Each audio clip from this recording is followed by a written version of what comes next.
Jared Sandler. Happy to be with you for another episode of Just Saying. Before we get down to business, a few reminders as always. Would really appreciate if you would subscribe to my YouTube page. Also, encourage you to follow me on Twitter and Instagram. Information on the screen. And on the YouTube side of things, or Twitter, or Instagram, don't be afraid to interact with me. Comment below. Share your thoughts on what I'm saying, ask questions, maybe suggestions on what you'd like to discuss. Let's do it. Let's have a conversation. Would certainly appreciate the feedback. All right, today we want to talk about the Major League Baseball draft. The draft begins tonight, and if you haven't been following along, or maybe if you're not the world's biggest baseball fan, perhaps you don't know this, the draft is going to be a lot different this year than in years past. And it's not just because baseball hasn't started, but due to the pandemic, the draft is shrinking from 40 rounds to 5 rounds.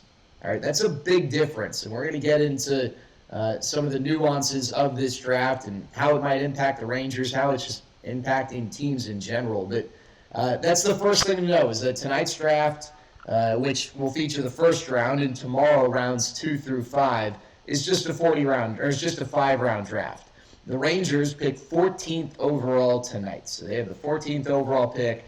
There are all sorts of projections out there. Are they going to take this guy or that guy? And, the reality is, just being candid, since I took over in this current role in 2015, 2015 was the only year that I'd say even a few of the pundits got the Rangers draft pick right. A lot of people had them drafting Dylan Tate. They did. But they also picked 4th overall that year. Since then, the Rangers have not had a pick that high, and I don't recall anyone really pegging the Rangers draft pick. Maybe one person, every few years. It's just, if you're not familiar with the Major League Baseball draft, I know we all gravitate towards the mocks, but if you were to measure the success of an NFL draft mock in the first round versus the Major League Baseball draft, my guess is the NFL draft would absolutely dominate as far as success rate. It's so incredibly tough to predict on the Major League Baseball side. So, hey, go look at the mocks today, but don't necessarily fixate on just who the Rangers are predicted to pick. Look at the guys around them. Maybe read up on the picks before, the picks after, because chances are the person who the Rangers are predicted to pick is the person who they will not pick. But we'll get into the Rangers side of it in a second and a little bit more on their pick. But one of the big differences with the draft being just 5 rounds is that there's now a huge recruiting element to it. So to understand this, I need to share with you the decisions that a Major League Baseball player has, or a potential draft pick in the Major League Baseball draft has. So there are various points throughout an amateur journey where you can get drafted and choose to sign. The first is out of high school. All right, any high school senior can get drafted and can choose to sign and thus begin their professional career, whether you're a first-round pick or, in previous years, a 40th-round pick. However, the deeper and deeper the draft gets, the more and more likely it is that a high school player is going to end up going to college because the signing bonus money that they would get in that situation as a 30th round pick probably isn't worth the value that you get going to college. The next opportunity for a player to get drafted is that very next year if they go to a junior college. If you go to a junior college, then you don't have to wait the same amount of time you would if you go to a 4-year school. So you can get drafted out of a junior college 1 year following your senior year of high school. Same thing 2 years after your senior year of high school if it's out of a junior college. However, if you go to a 4-year school, whether you go right away or if you transfer, you have to wait until 3 years after your senior year of high school to get drafted. So your junior year, your redshirt sophomore year, whatever the case might be. Some baseball players go straight from high school to a 4-year school, and thus they're not eligible to be drafted in the 2 subsequent years following their senior year. Some will go to a JC, maybe because they didn't get enough attention from a 4-year school, or maybe because they want to test the waters for the draft, and maybe at that point they decide to transfer. You do have a lot of JC transfers to 4-year schools. But if you go to a 4-year school, whether it's a Power 5 conference or not, you can't get drafted until after your junior year. The only time an amateur has really no leverage, no ability to tell a team, sorry, I'm not going to sign, I'm going to go to college or continue my college career, is when they're out of college eligibility, whether that's after a true senior or redshirt senior year. So the players who have the freedom of choice, especially the high school players, probably are going to choose more to go to college, whether it's a JC or a 4-year, than in years past, because of a financial wrinkle. So there's essentially a recruiting process after the 5th round. Just like any other draft, you can have undrafted free agents. The difference is in the Major League Baseball draft, the undrafted free agents are probably of way higher quality than in the NBA draft or the NFL draft. If you're not familiar with the value of each round, I mean, if you're getting drafted in the top 10 rounds, I mean, you are seen as a coveted prospect, especially if you're a high school kid. Financially, the recruiting wrinkle is that no team can offer you more than $20,000. So that's why it really is a huge recruiting battle, because if I'm competing for you and this imaginary person over here is competing for you, we both can offer you the same amount of money and not a penny more. So at that point, it's about the opportunity I can offer you, what my organization stands for, the various amenities that my organization might have, be it from a health standpoint, a kinetic standpoint. Maybe it's an infrastructure with analytics or facilities. Maybe you just like my minor league stops along the way. Maybe my AA affiliate is closer to home for you. The various things, anything. But how many of these guys who would be, say, a 6th-round pick in a normal draft or an 8th-round pick are going to choose to sign for just $20,000 when, how about this? Last year, Major League Baseball has something called slot value. It is essentially the suggested signing bonus value for every pick from the first overall pick to the final pick of the 10th round. And there are financial implications that go into that we don't really need to get into right now because it doesn't impact these teams the same way it has in years past. But just to give you an idea, the very first pick of the 6th round last year had a slot value of $301,600. That doesn't mean that pick is going to definitely get that, but in a lot of cases he might get more than that.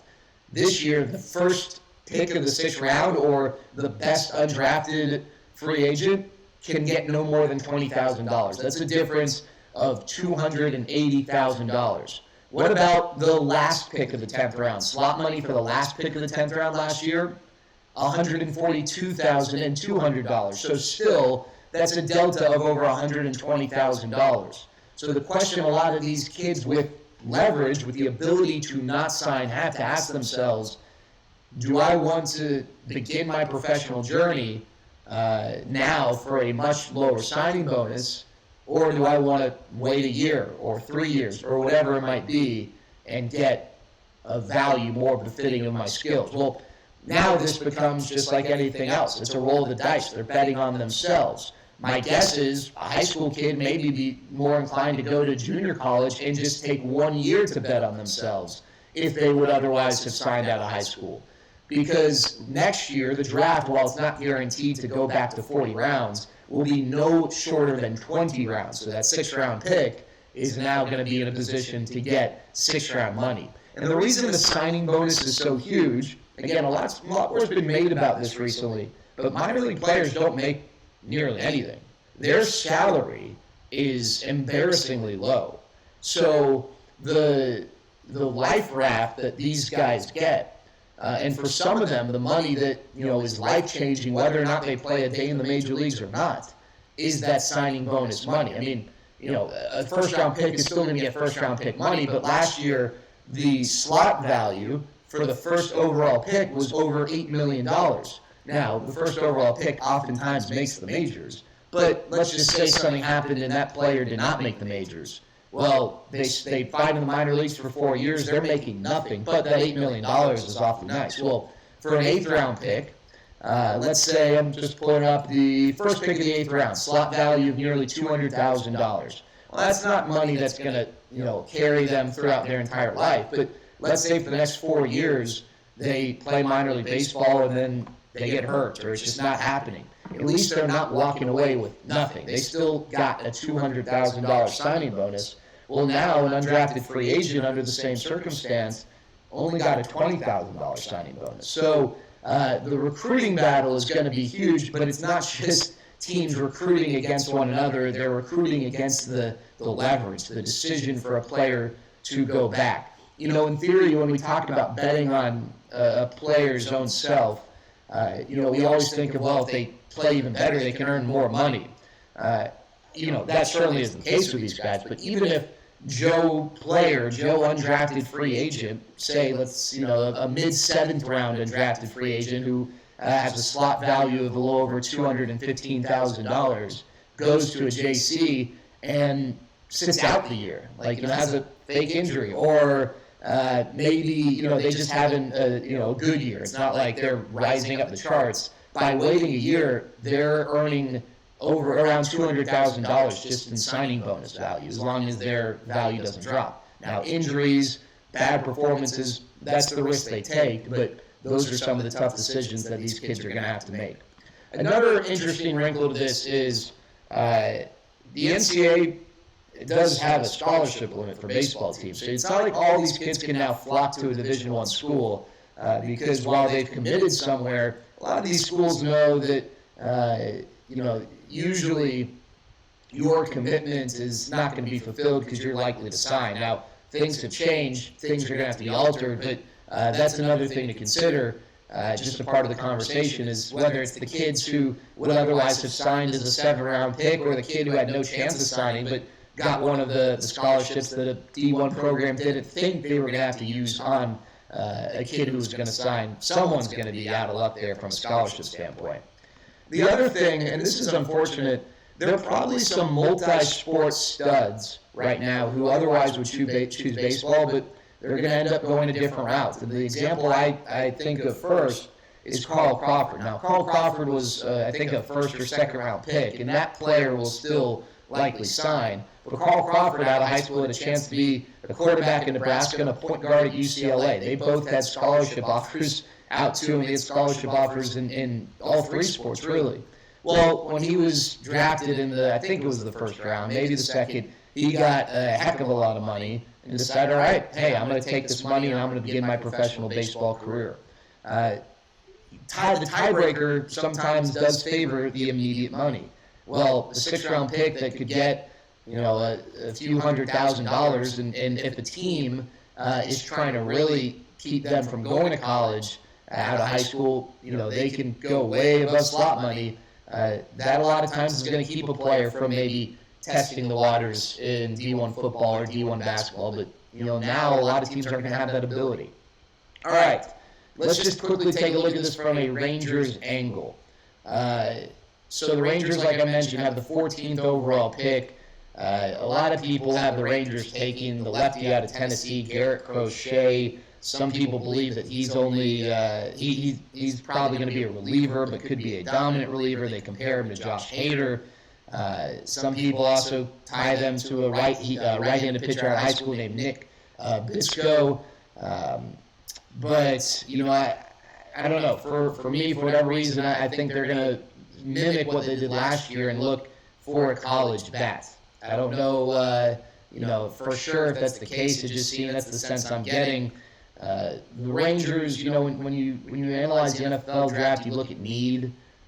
Need is not really a big part of a major league draft just because these guys are usually, anywhere from 2 to 5 years away from being major league players, and needs can change. So it'll be interesting. The Rangers have a little over $7 million to spend on their 5 picks, and the slot money for the 14th overall pick has an assigned value of a little over $4 million. They can go under, they can go over, but for their 5 picks, they cannot exceed $7.083 million in signing bonus money. A lot of people think that the college pitchers, and it's going to be a college-heavy draft because the high school kids are going to want to go to college because of the signing bonus restrictions. There are 13 college pitchers among MLB's top 32 prospects. And then if you look at the Rangers' top 30 prospects, they just have 11 pitchers. So maybe they do go pitcher. We'll see. The draft is tonight. You can catch the coverage on MLB Network or ESPN. You can also tune into 1053thefan.com. I'll be jumping on after the pick to provide some intel on who the Rangers take. They'll pick somewhere around 7:15 is when they will make their pick. The draft starts at 6 o'clock. Hope you'll tune in. Hope this helped explain matters. Again, feel free to comment. Feel free to subscribe. We really appreciate it. And let's go back and forth. You got questions, comments, whatever. Love to interact with you. This has been another episode of Just Saying.